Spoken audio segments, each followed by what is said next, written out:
Well, it is a great pleasure to welcome President Poroshenko to the Oval Office.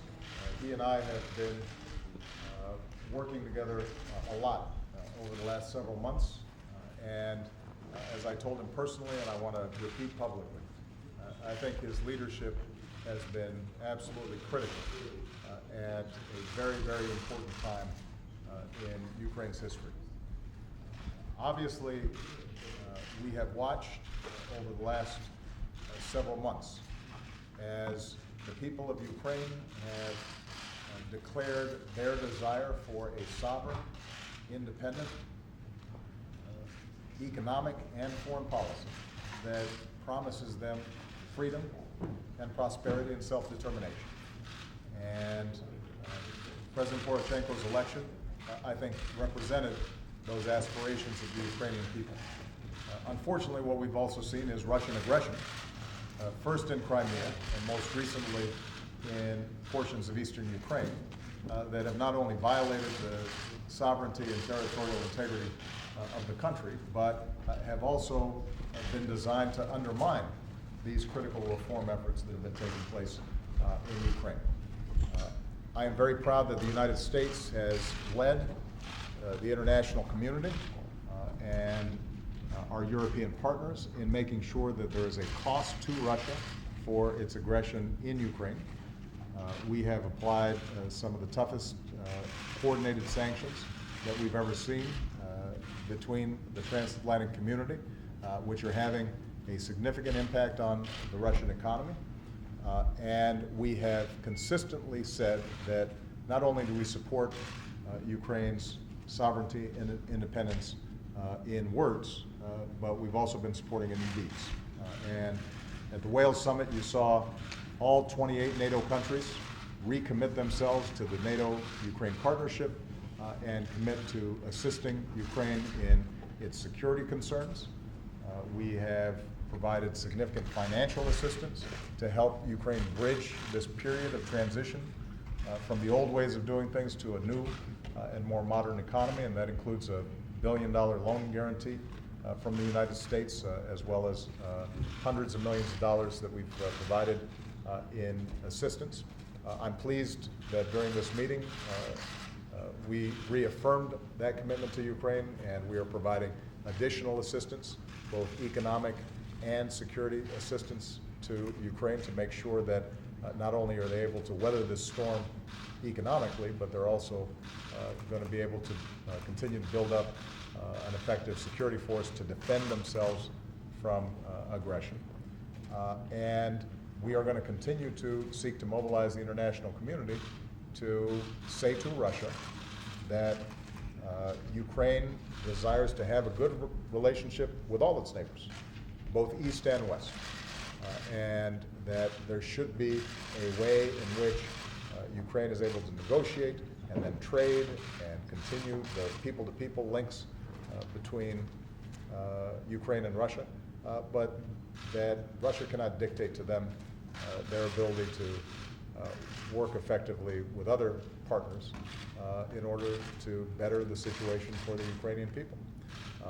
I want to commend President Poroshenko for having helped to not only broker a ceasefire, but also to push through some very difficult legislation that can improve the perception in eastern Ukraine that they are fully represented and that they are able to determine many of their local affairs in a way that gives them confidence.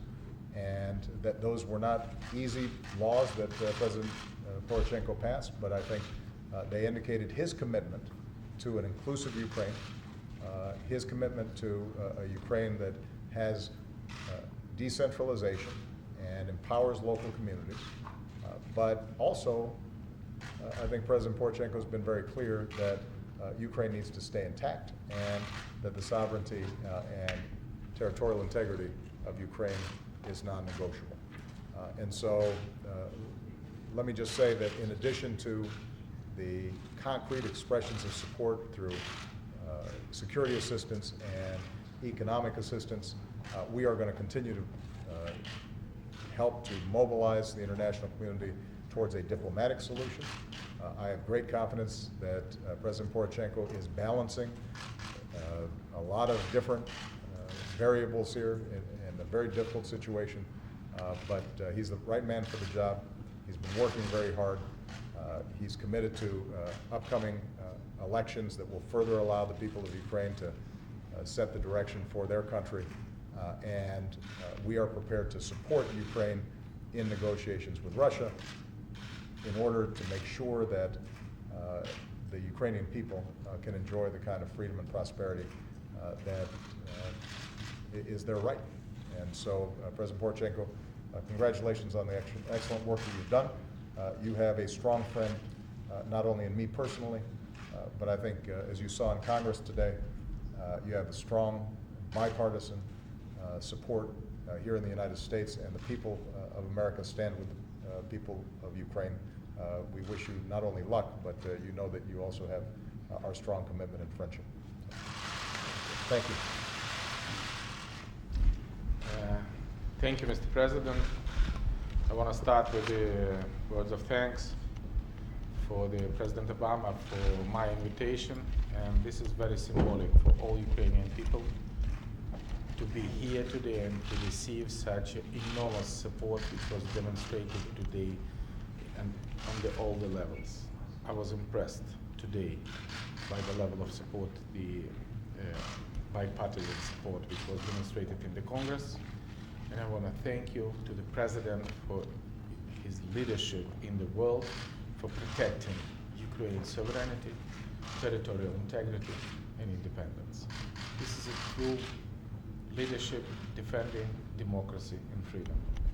And we start this coordination in Warsaw, where we together have a meeting during the 25th anniversary of the Solidarność, and from the very, very first moment, I feel how personally President Obama deeply involved in the process of the protecting freedom and democracy in Ukraine, and the way how the situation is developed, and the question we discussed today is the whole sphere where we can have improved our cooperation. Today we discuss security and defense sphere, and we undertake the very responsible and necessary decision. Today we discuss the economic and financial sphere, and we very thankful that the United States of America do a very great job to support us in the very difficult time. We especially discussed the energy question, and I can announce that the next week we will have American team in Kyiv, where we can discuss all the energy questions, starting from the energy saving steps to be undertaken, and the avoid significant problem during this winter. We think that it is vitally important to renew the cooperation with Russia for the gas supply, and to undertake the very important step for providing the energy security for the whole Europe. And I just want to confirm, to declare that we are ready for all these discussions. I think that it would be extremely important for us, the international coordination.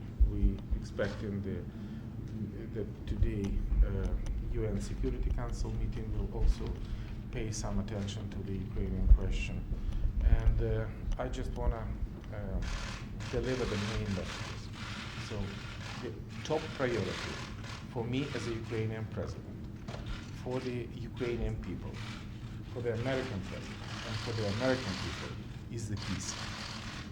And the only way how we can de-escalate the situation on the east of my country is the peace process and the peace plan, which included the ceasefire, inclusive dialogue inside of Ukraine, withdrawing Russian troops from my territory, closing the border for troops, for weapons and ammunition, immediately releasing all the hostages. And that is what the whole world is waiting from us, and progress which were most probably delivered in the near future.